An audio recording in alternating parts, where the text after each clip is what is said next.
Okay. I'm ready. Hello, guys. Hello. We're meeting in Molavi. I still think we don't really need to say it anymore because it's... Because I have the text that says... No. Huh? It feels a bit redundant. Oh, okay. But yeah. Anyway. Hello. We've got a new book. It's really nice. Yeah. It's got a lot of pictures. I'll try and show pictures. Who was it from? Do you have the credits from for the people that made it? Oh, yes. Mina Lima. We'll put a link in the description for where to get it because it is very pretty.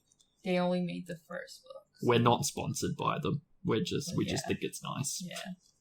Yeah. I wanted to get every book, but Shan told me it's just the first book that they made it. So. Yes. No, it only just came out a couple weeks ago, if that. But yes, we're up to chapter 9 today.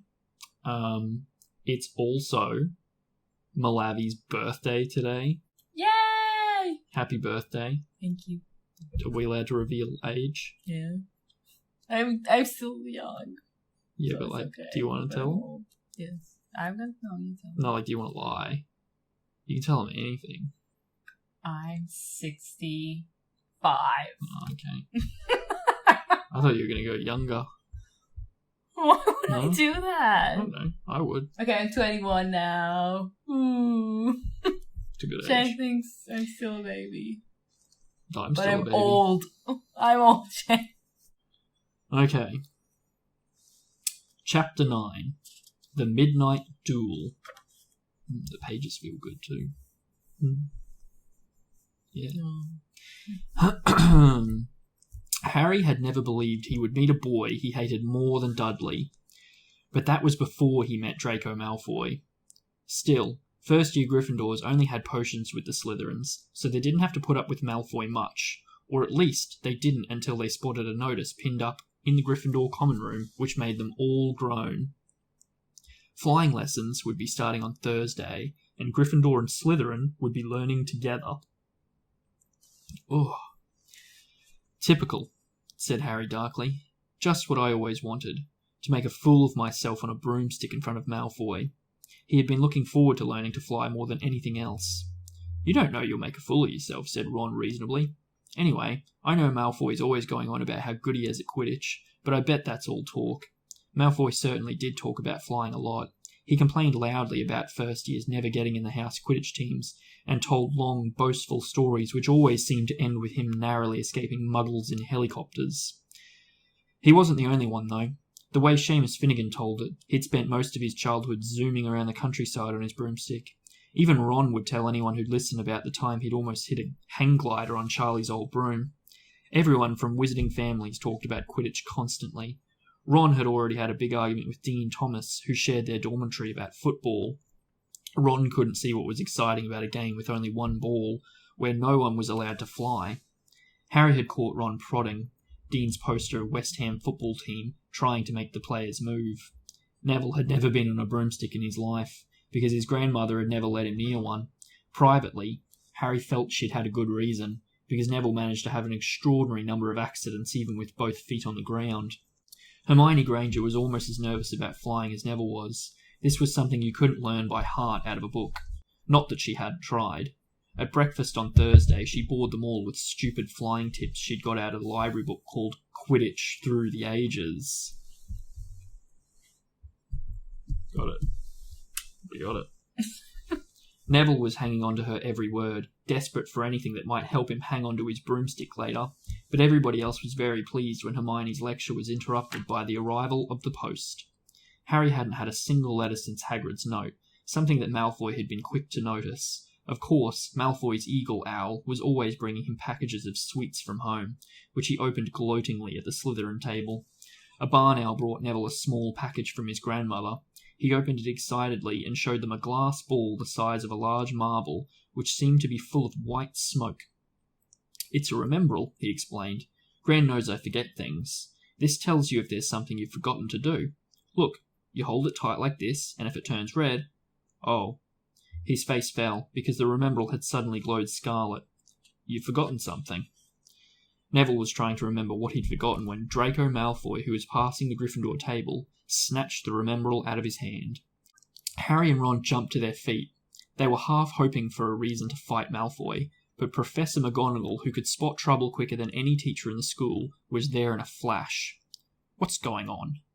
"Malfoy's got my Remembrall, Professor." Scowling, Malfoy quickly dropped the Remembrall back on the table. "Just looking," he said, and he sloped away with Crabbe and Goyle behind him. At 3:30 that afternoon, Harry, Ron, and the other Gryffindors hurried down the front steps into the grounds for their first flying lesson. It was a clear, breezy day, and the grass rippled under their feet as they marched down the sloping lawns toward a smooth lawn on the opposite side of the grounds to the Forbidden Forest, whose trees were swaying darkly in the distance. The Slytherins were already there, and so were 20 broomsticks lying in neat lines on the ground. Harry had heard Fred and George Weasley complain about the school brooms, saying that some of them started to vibrate if you flew too high, or always flew slightly to the left. Their teacher, Madame Hooch, arrived. She had short grey hair and yellow eyes like a hawk. "Well, what are you waiting for?" she barked. "Everyone stand by a broomstick. Come on, hurry up." Harry glanced down at his broom. It was old, and some of the twigs stuck out at odd angles. "Stick out your right hand over your broom," called Madame Hooch, "and say, 'Up.'" "Up," everyone shouted. Harry's broom jumped into his hand at once, but it was one of the few that did. Hermione Granger's had simply rolled over on the ground, and Neville's hadn't moved at all. Perhaps brooms, like horses, could tell when you were afraid, thought Harry. There was a quiver in Neville's voice that said only too clearly that he wanted to keep his feet on the ground. Madame Hooch then showed them how to mount their brooms without sliding off the end, and walked up and down the rows, correcting their grips. Harry and Ron were delighted when she told Malfoy he'd been doing it wrong all these years. "Now when I blow my whistle, you kick off from the ground hard," said Madame Hooch. "Keep your broom steady, rise a few feet, and then come straight back down by leaning forward slightly. On my whistle, 3, 2... But Neville, nervous and jumpy and frightened at being left on the ground, pushed off hard before the whistle had touched Madame Hooch's lips. "Come back, boy," she shouted. But Neville was rising straight up like a cork shot out of a bottle. 12 feet, 20 feet. Harry saw his scared white face look down at the ground falling away, saw him gasp, slid sideways off the broom, and wham! A thud and a nasty crack, and Neville lay face down on the grass in a heap. His broomstick was still rising higher and higher, and started to drift lazily toward the Forbidden Forest and out of sight. Madame Hooch was bending over Neville, her face as white as his. "Broken wrist," Harry heard her mutter. "Come on, boy, it's all right. Up you get." She turned to the rest of the class. "None of you is to move while I take this boy to the hospital wing." This bit in the movie looks a bit fake. Yeah. This is the only part of Harry Potter that I'm like, no, his face looks like the animation. Looks very fake. When he goes like, phew. And like, it's insane that we were literally just watching it. I don't remember. You don't remember? Okay, I'll show you again. Okay. Which part exactly? There's a picture.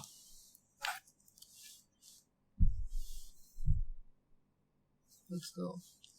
I love the bits that take apart and can't take it apart. "You leave those brooms where they are, or you'll be out of Hogwarts before you can say Quidditch. Come on, dear."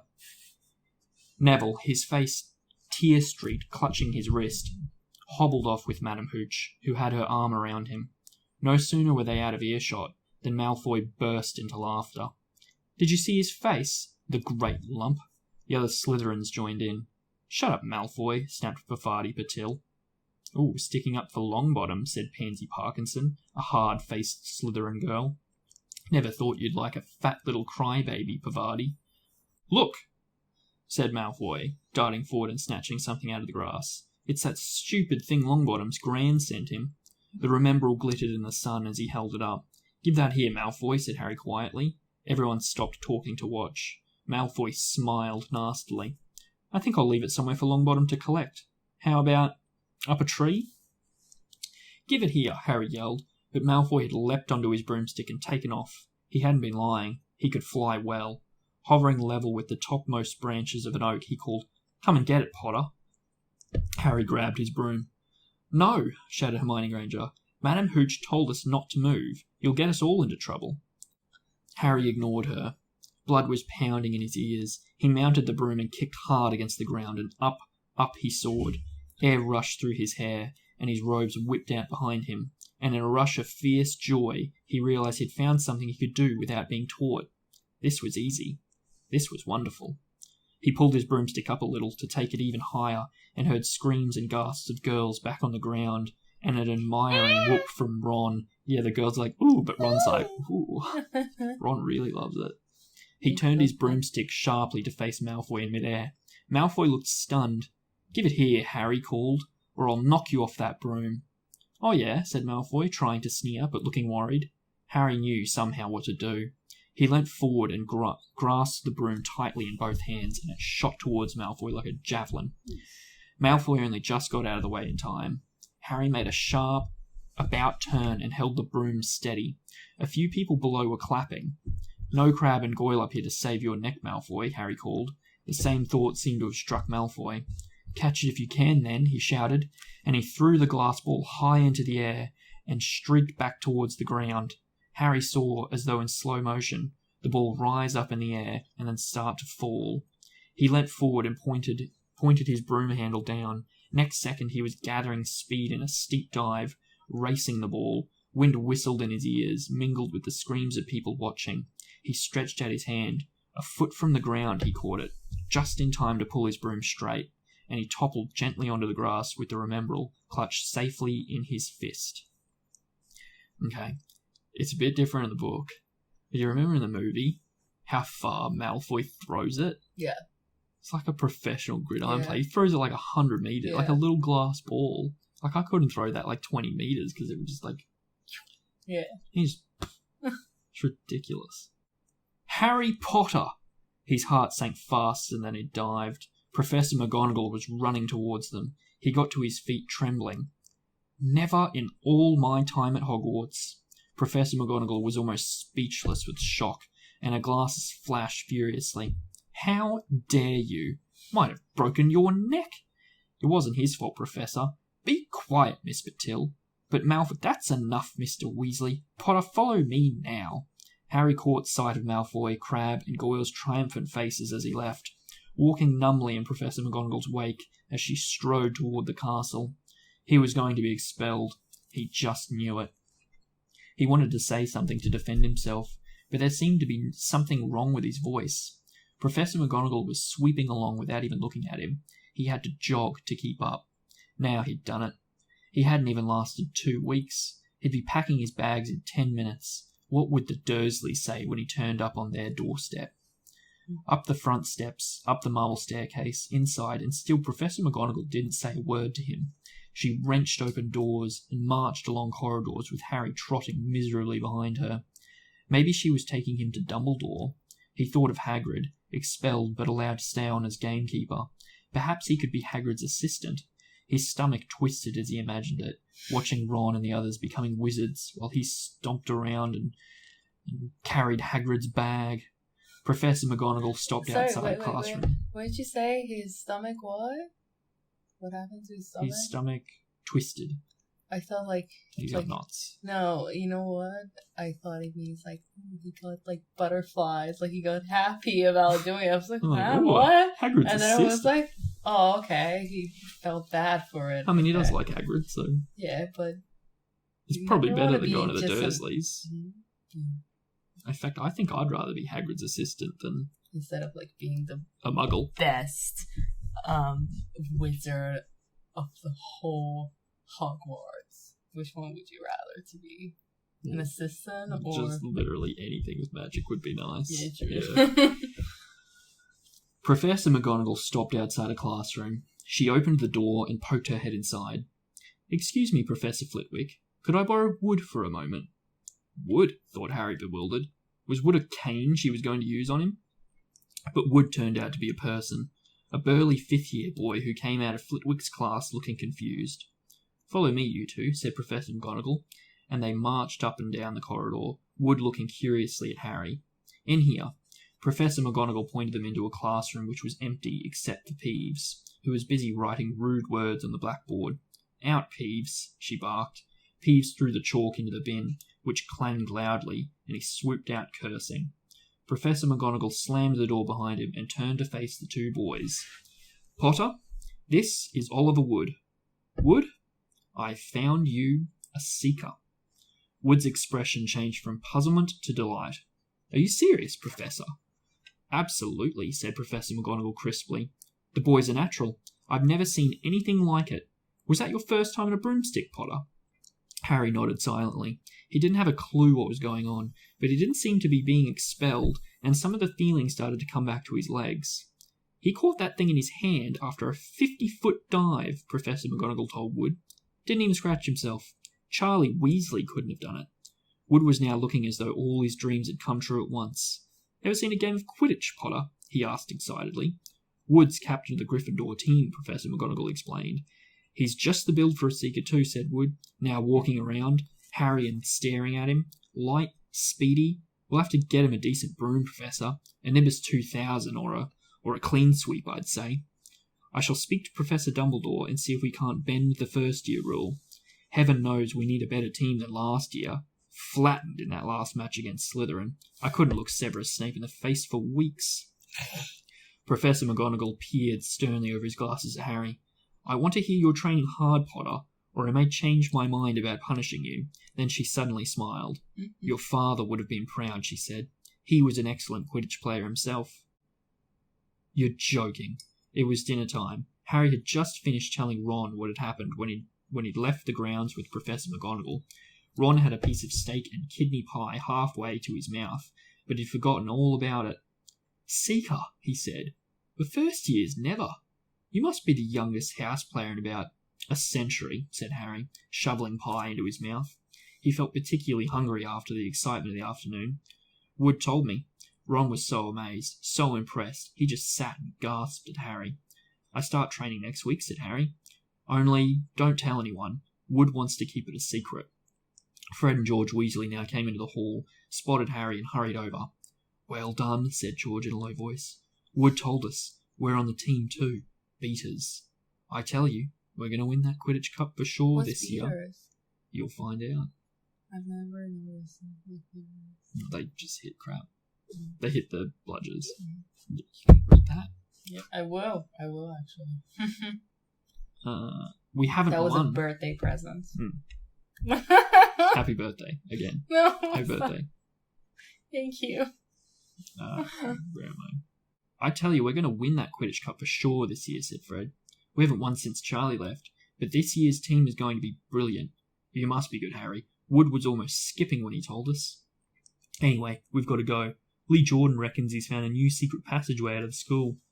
Bet it's that one behind the statue of Gregory the Smarmy that we found in our first week. Anyway, see ya. Fred and George had hardly disappeared when someone far less welcome turned up.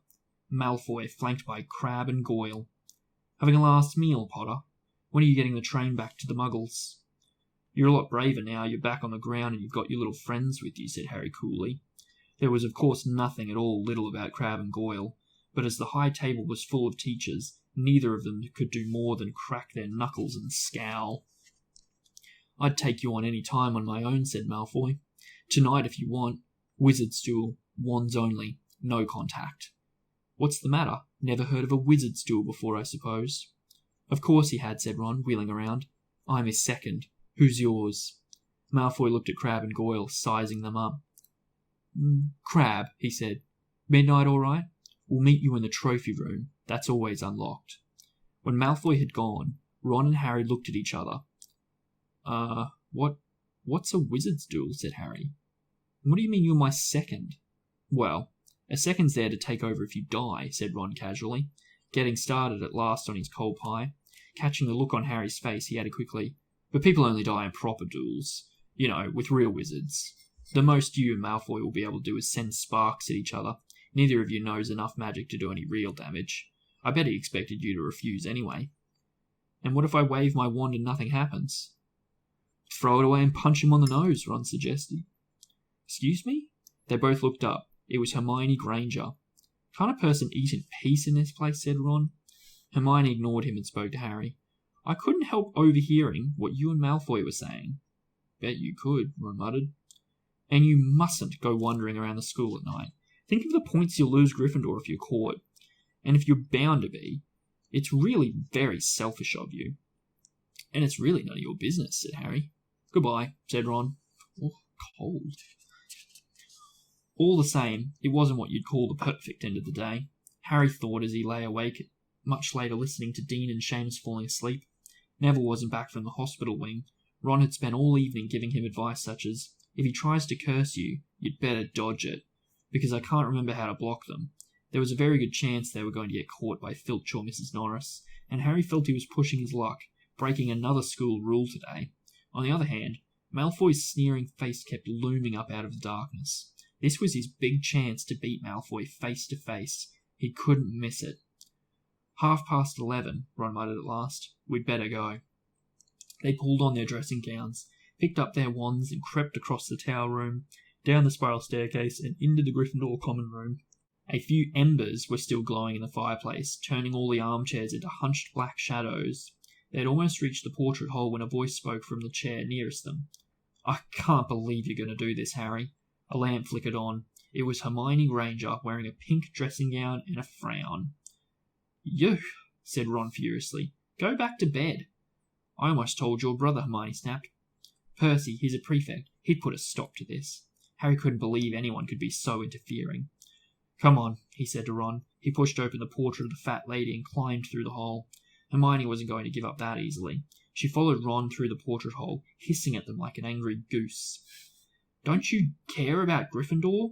Do you only care about yourselves? I don't want Slytherin to win the House Cup, and you'll lose all the points I got from Professor McGonagall for knowing about switching spells. Oh, go away. All right, but I warned you. You just remember what I said when you're on the train home tomorrow. You're so... But what they were, they didn't find out.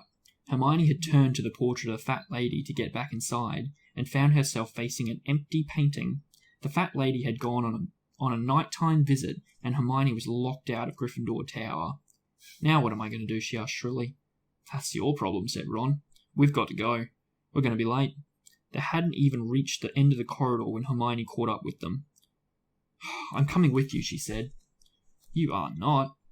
Do you think I'm not going to stand out there and wait for Filch to catch me? If he finds all three of us, I'll tell him the truth, that I was trying to stop you, and you can back me up. You've got some nerve, said Ron loudly. Shut up, both of you, said Harry sharply. I heard something. It was a sort of shuffling. Mrs. Norris? Breathed Ron, squinting through the dark. It wasn't Mrs. Norris. It was Neville. He was curled up on the floor, fast asleep, but jerked suddenly awake as they crept nearer. Thank goodness you found me. I've been out here for hours. I couldn't remember the new password to get into bed. Keep your voice down, Neville. The password's pig snout, but it won't help you now. The fat lady's gone off somewhere. How's your arm? Said Harry. Fine, said Neville, showing them. Madame Pomfrey mended in about a minute. Good. Well, look, Neville, we've got to be somewhere. We'll see you later. Don't leave me, said Neville, scrambling to his feet. I don't want to stay here alone. The bloody Baron's been past twice already. Ron looked at his watch and then glared furiously at Hermione and Neville. If either of you get us caught, I'll never rest until I've learned that curse of the bogies Quirrell's told us about and use it on you. Hermione opened her mouth, perhaps to tell Ron exactly how to use the curse of the bogies, but Harry hissed at her to be quiet and beckoned them all forward. They flitted along corridors, stripped with bars of moonlight from the high windows. At every turn, Harry expected to run into Filch or Mrs. Norris, but they were lucky. They sped up a staircase to the third floor and tiptoed towards the trophy room. Malfoy and Crabbe weren't there yet. The crystal trophy cases glimmered where the moonlight caught them. Cups, shields, plates, and statues winked silver and gold in the darkness. They edged along the walls, keeping their eyes on the doors at either end of the room. Harry took out his wand in case Malfoy leapt in and started at once. The minutes crept by. He's late. Maybe he's chickened out, Ron whispered. Then a noise in the next room made them jump. Harry had only just raised his wand when they heard someone speak, and it wasn't Malfoy. Sniff around, my sweet. They might be lurking in a corner. It was Filch speaking to Mrs. Norris. Horror-struck, Harry waved madly at the other three to follow him as quickly as possible. They scurried silently towards the doors, away from Filch's voice. Neville's robes had barely whipped round the corner when they heard Filch enter the trophy room. They're in here somewhere, they heard him mutter. Probably hiding. This way, Harry mouthed to the others, and petrified they began to creep down a long gallery full of suits of armour. They could hear Filch getting nearer. Neville suddenly let out a frightened squeak and broke into a run. He tripped, grabbed Ron around the waist, and the pair of them toppled right into a suit of armour. The clanging and crashing were enough to wake the whole castle. "Run!" Harry yelled, and the four of them sprinted down the gallery, not looking back to see whether Filch was following. They swung around the doorpost and galloped down one corridor, then another, Harry in the lead without any idea where they were or where they were going. They ripped through a tapestry and found themselves in a hidden passageway, hurtled along it, and came out near their charms classroom, which they knew was miles from the trophy room. I think we've lost him," Harry panted, leaning against the cold wall and wiping his forehead. Neville was bent double, wheezing and spluttering. I told you," Hermione gasped, clutching at the stitch in her chest. "I told you." "We've got to get back to Gryffindor Tower," said Ron, "as quickly as possible." "Malfoy tricked you," Hermione said to Harry. "You realise that, don't you? He was never going to meet you. Filch knew someone was going to be in the trophy room. Malfoy must have tipped him off." Harry thought she was probably right, but he wasn't going to tell her that. "Let's go." It wasn't going to be that simple. They hadn't gone more than a dozen paces when a doorknob rattled and something came shooting out of a classroom in front of them. It was Peeves. He caught sight of them and gave a squeal of delight. "Oh, shut up, Peeves, please, you'll get us thrown out." Peeves cackled. "Wandering around at midnight, ickle thirsties. Tut, tut, naughty, naughty, you'll get caughty." "Not if you don't give us away, Peeves, please." "Should tell Filch I should," said Peeves in a saintly voice, but his eyes glittered wickedly. It's for your own good, you know." "Get out of the way," snapped Ron, taking a swipe at Peeves. This was a big mistake. "Students out of bed! Students out of bed! Down the charms corridor!" Ducking under Peeves, they ran for their lives, right to the end of the corridor, where they slammed into a door, and it was locked. "This is it," Ron moaned, as they pushed helplessly at the door. "We're done for. This is the end." They could hear footsteps, Filch running as fast as he could towards Peeves' shouts. "I'll move over," Hermione snarled. She grabbed Harry's wand, tapped the lock, and whispered, "Hello, Amora." The lock clicked and the door swung open. They piled through it, shut it quickly, and pressed their ears against it, listening. "Which way did they go, Peeves?" Filch was saying. "Quick, tell me." "Say, please." "Don't mess me about, Peeves. Now, where did they go?" "Shan't say nothing if you don't say please," said Peeves in his annoying sing-song voice. Was this in a movie? No, Peeves, in the movie. Remember that was the guy from the Young Ones? Yeah. Yeah? Like, that's the guy that should have played him. Yeah, he got cut. He got cut from the movie. You know I'm bad with names, so I thought it's just like a... All right. Please. Huh? Nothing. Ha-ha. Told you. I wouldn't say nothing if you didn't say please. Ha-ha. And they heard the sound of Peeves whooshing away and Filch cursing in rage. "He thinks this door is locked," Harry whispered. "I think we'll be okay." "Oh, get off, Neville." For Neville had been tugging on the sleeve of Harry's dressing gown for the last minute. "What?" Harry turned around and saw quite clearly what, for a moment, he was sure he'd walked into a nightmare. This was too much. On top of everything that had happened so far, they weren't in a room as he had supposed. They were in a corridor. The forbidden corridor on the 3rd floor, and now they knew why it was forbidden. They were looking straight into the eyes of a monstrous dog, a dog which filled the whole space between ceiling and floor. It had 3 heads, 3 pairs of rolling, mad eyes, 3 noses, twitching and quivering in their direction, 3 drooling mouths, saliva hanging in slippery ropes from yellowish fangs. It was standing quite still, all 6 eyes staring at them, and Harry knew that the only reason they weren't already dead was that their sudden appearance had taken it by surprise, but it was quickly getting over that. There was no mistaking what those thunderous growls meant. Harry groped for the doorknob. Between Filch and death, he'd take Filch.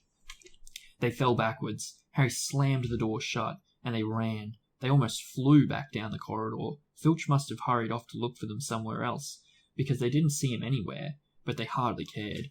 All they wanted to do was put as much space as possible between them and that monster. They hadn't stopped running until they'd reached the portrait of the fat lady on the 7th floor. "Where on earth have you all been?" she asked, looking at their dressing gowns hanging off their shoulders and their flushed, sweaty faces. "Never mind that. Pig snout, panted Harry, and the portrait swung forward. They scrambled into the common room and collapsed, trembling into armchairs. It was a while before any of them said anything.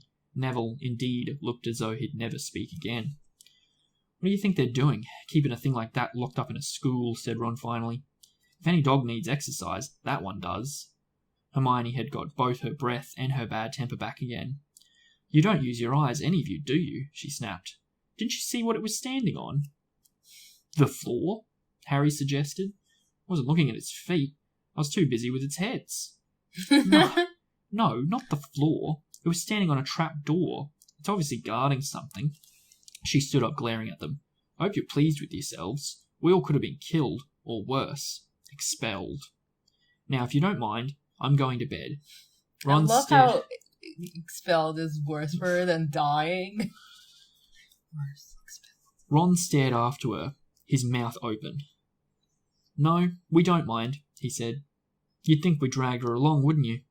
But Hermione had given Harry something else to think about as he climbed back into bed. The dog was guarding something. What had Hagrid said? Gringotts was the safest place in the world for something you wanted to hide, except perhaps Hogwarts.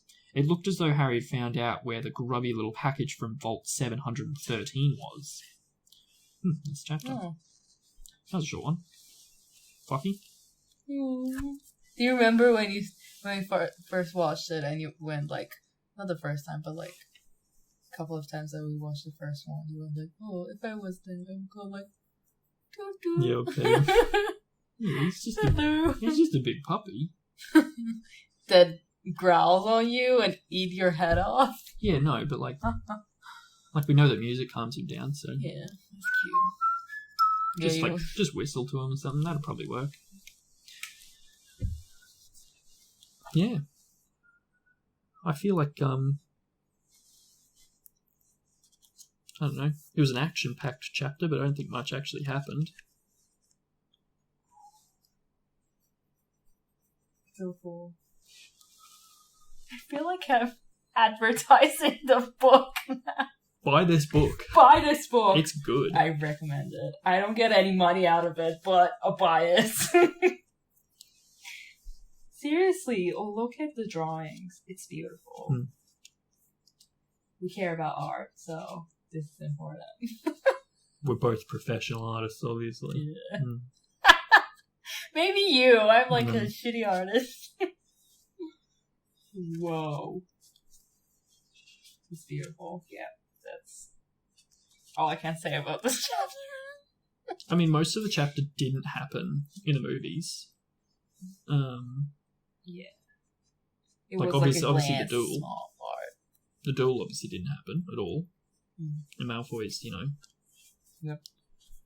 a jerk, an even bigger jerk in the books. People will see this video.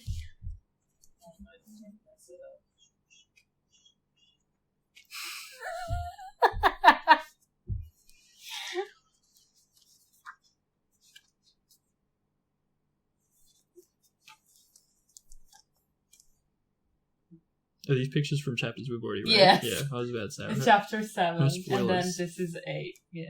Yeah. Yeah, that's it. Okay. Comments on the chapter? No, really. You got none? No. Nothing. Just like Harry was scared to be. I'm so bad with names. Cut this bit. Okay. Peeps? No. Ron? The big guy's assistant. Filch? Mrs. Norris? No. Hagrid. Hagrid. Yes, I got it. Hagrid. Hagrid's assistant. That was funny. That he thought about it. And then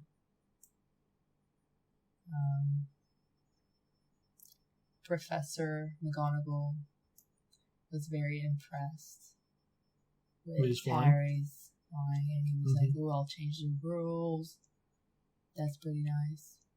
I think I saw Professor McGonagall in this book actually, because Really? I know she played Quidditch. She was really good. In fact, in the movie, you know how in the book just then they were like, oh, your dad would have been proud of you, like he played Quidditch, whereas in the movie, like Hermione shows them the trophy, and they're like, your dad was a Seeker too. Like it's a different kind of reveal. Yeah, how true. they were similar. Yeah. But in the movie, Uh-huh. there's like it shows a little plate that has James Potter written on it, but next to it says Minerva McGonagall, and it has like a different. So she was obviously a really good Quidditch I player think too. you told me before that Yeah. McGonagall used to play with Harry's dad or something, or you didn't say that? No, they didn't. They wouldn't play together. Yeah, they have different ages, so don't they? But they both played for Gryffindor. Yeah. Okay. Apparently, she was a pro. That's cool. Badass teacher. Also, they went to Professor Flitwick's class to get Oliver Wood instead of Professor Quirrell. I mean, you remember they went I think they were trying to really shoehorn in Professor Quirrell in the movie and give him a bit more screen time, and he was holding the iguana for no reason. You remember that? No. He's just holding a lizard. Neville? No, Professor Quirrell. No, I don't remember it. They go to get. Oh yeah, I do. Yeah, just holding a lizard. I don't like him though. I told you that. Yeah, he's my least favorite professor out of all of them. And the ghost wasn't in the movie. Peeves. Yeah, look. Honestly, I'm it's disappointing they cut him, but at the same time, it's pretty annoying. It's not the worst thing. That was good though. He didn't snitch on Harry. He didn't say where he was. I think he didn't snitch on Harry. Because he didn't get the please. Yeah. Say please. I think he is so chaotic evil. He's evil? Well, he's not evil, but have you seen the grid? Chaotic, neutral, good, neutral. No. Chaotic, nice, blah blah blah. No. I have to show. I'll get it up. There's there'll probably be a Harry Potter one. Yeah, there you go. Lawful good, neutral good, chaotic good. That's bad. Lawful neutral, true neutral, chaotic neutral, chaotic evil. So chaotic evil is Bellatrix Lestrange. She's the worst. I like her though. Because I like her in Tim Burton. Yeah. Yeah. But yeah. It's like a spectrum. It's kind of I don't know. It probably should have been something I worked into the Hogwarts house sorting quiz. What do you align yourself with? But yeah, I think Peeves probably isn't. What is lawful evil? Lawful evil is you're really you mean you're evil, but you're doing it within the confines of the law. So I don't know. I don't want to use a police officer analogy again because I'll be arrested. Yeah. A lawyer. A lawyer sticking up for somebody that has done the wrong thing. He's doing his job. Yeah. But it's come on, man. Yeah. Well, there you go. Professor Umbridge is a perfect example of lawful evil because she's doing technically the right thing according to the law, but she's the worst. She's evil, yeah. Neutral evil. Look, I feel like Voldemort should probably... Oh, no, yeah. I suppose chaotic is you're insane. You're not just evil. You're not even... It's not even reasoned. At least Voldemort has, a reason. I don't think Snape's really true neutral. I think he's more... He's a bit evil. I know, he kind of go either way, couldn't he? Yeah. Maybe he is true neutral. I don't know. Yeah. Chaotic good for Harry. I think that's he's good, but he's moron. He does some dumb. I cut the word shit there. He does some dumb shit. I've said it anyway. I said it 3 times. Ron's neutral good just because he's a moron. Yeah, there we go. Professor Slughorn true neutral. That's a good example because he genuinely is just I just don't want to die. Maybe, the fact that Draco challenged Harry to a duel, but then didn't show up and dobbed him in. I think he's more of a Weasley character. He's a little coward, little rich boy. When they went up to the broom, he's you don't have Crabbe and Goyle to protect you up here, and he was ooh, he sniveled away. He is just a little rich boy, and I think it's much more evident in the book than it is in the movie. Yeah. In the movie, he kind of looks the part as well. But... So in the first movies, he looks like a boy that can stand up for himself. And then he looks like a stupid bitch that is very scared. that might be because Coward. he's like a year or two Like that. older. Okay. Tom Felton. Mhm. So like his presence on camera, Mhm. like he looks tougher and bigger than the other kids. Oh. But like, I mean, even in illustrations, in the other book we were reading, there's like a really big like full page picture of him, and he's this really super skinny kid with just like a big alien head, where like he looks like he's, you know, the byproduct of years of inbreeding. Like he's a little. Well done. Should I Good. finish it? Mm-hmm. Thank you guys for watching. If you like it, like and subscribe. Sorry, like and subscribe. See you guys later. Bye bye. Happy birthday, Manelli. Thank you. Bye. Bye. Done.